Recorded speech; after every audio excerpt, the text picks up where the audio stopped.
Et salut à tous, c'est Captain et je vous retrouve pour une vidéo qui était absolument pas prévue, c'est-à-dire que CW vient de mettre en ligne la trailer de Legend of Tomorrow. Et donc je voulais faire une rapide réaction sur ça parce que ça m'a redonné le sourire après cette journée assez triste avec la fin de saison 3 d'Arrow qui était assez minable.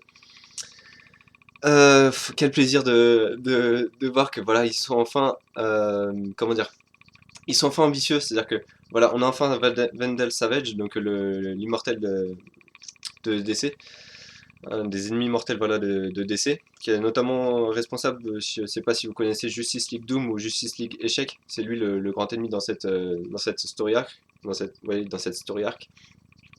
Et donc on a, voilà, la première partie du trailer est pas terrible parce qu'en fait c'est juste des images d'Arrow et de Flash qui sont reprises.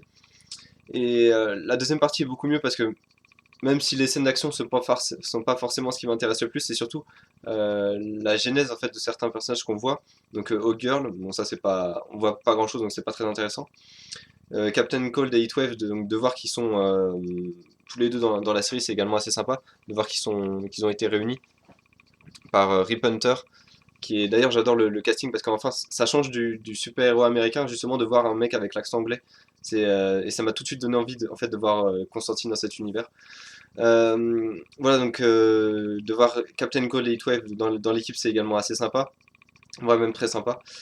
C'est deux personnages que j'aime bien dans Flash. Voilà, ils sont pas géniaux, mais voilà, ils vont ajouter à mon avis de la fraîcheur dans cette série. En tout cas, je l'espère.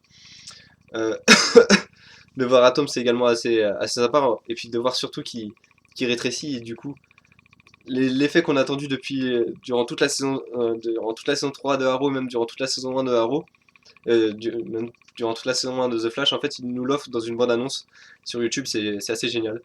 C'est le contre-pied parfait, même si à mon avis, ils auraient dû le faire un peu plus, enfin, de façon un peu meilleure. On a également le droit à Firestorm, alors ça, j'attends qu'ils expliquent parce que enfin, il n'y a qu'une partie de Firestorm dans le trailer et même dans la série, c'est-à-dire que Robbie Amell qui joue Ronnie Raymond dans Flash n'a pas été casté et apparemment ne va pas être casté dans la série.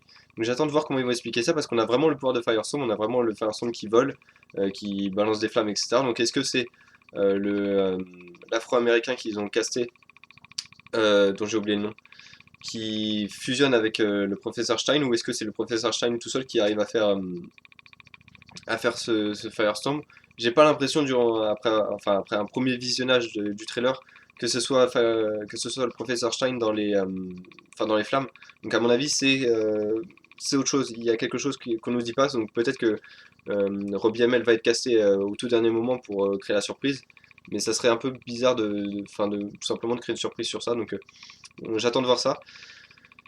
Et le vrai truc qui m'a vraiment fait plaisir, c'est revoir Katie Lotz. C'est là qu'on se rend compte qu'elle a vraiment manqué durant cette saison 3 de Arrow. Et enfin voilà, savoir que enfin, elle revient en tant que White Canary, mais elle revient pas du futur ou d'une autre dimension. Elle revient tout simplement du Puy de Lazare. Euh, Ce qui est assez bizarre, c'est qu'elle a pas l'air si folle que ça. Alors que théoriquement, plus d'un an, enfin en étant morte plus d'un an, théoriquement, ça fait pas du bien de repasser dans le puits de Lazare. Donc, j'attends de voir également ce que ça va donner, mais juste la revoir, ça fait plaisir de voir que voilà, ça va être probablement, j'ai envie de dire, ça va être la Green Arrow ou la Batman de l'équipe. C'est-à-dire que il y a que elle qui va se battre avec à main nue, tout simplement. Et donc, ça va être assez sympa de voir ce que ça va donner. Le concept de base également est assez sympa, c'est-à-dire que Rip Hunter qui dit bon en gros on doit aller se battre contre Vendel Savage. Pour ça, on va devoir voyager dans le temps.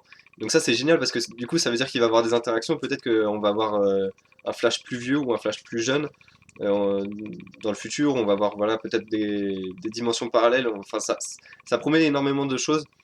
Et voilà, le titre en plus, Legend of Tomorrow, même si je pense qu'ils auraient peut-être pu choisir autre chose, du genre Justice Society ou ce genre de choses. Mais Legend of Tomorrow, pour moi, ça passe.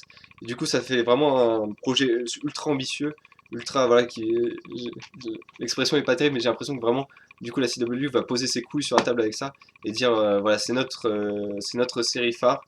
Et ça peut devenir notre série phare et voilà, maintenant, c'est vraiment ce qu'on va vous offrir. Et j'ai hâte vraiment que ça arrive en 2016. J'ai hâte de faire des reviews sur cette série.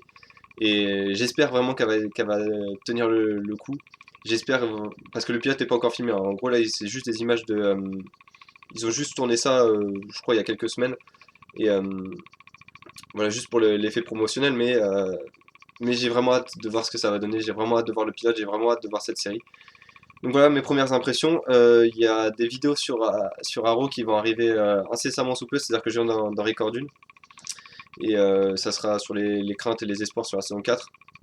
Il y aura également beaucoup de vidéos sur DC qui arrivent avec l'univers cinématographique DC et l'univers également des séries DC que je vais plus ou moins répertorier durant les semaines qui arrivent, mais vraiment Legends of Tomorrow, je peux quasiment pas attendre cette série en 2016. L'attente va être très longue et j'espère voir ces personnages White Canary, Firestorm, Captain Cold, Heatwave et tout dans Flash et Arrow la saison prochaine parce que j'ai vraiment hâte de voir ces personnages-là, voir leur dynamique ensemble.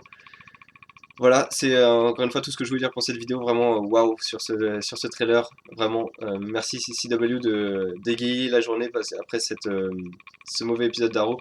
Merci d'offrir Legend of Tomorrow. Voilà, c'est tout pour cette vidéo. Je vous dis à bientôt pour de prochaines vidéos sur DC. À bientôt.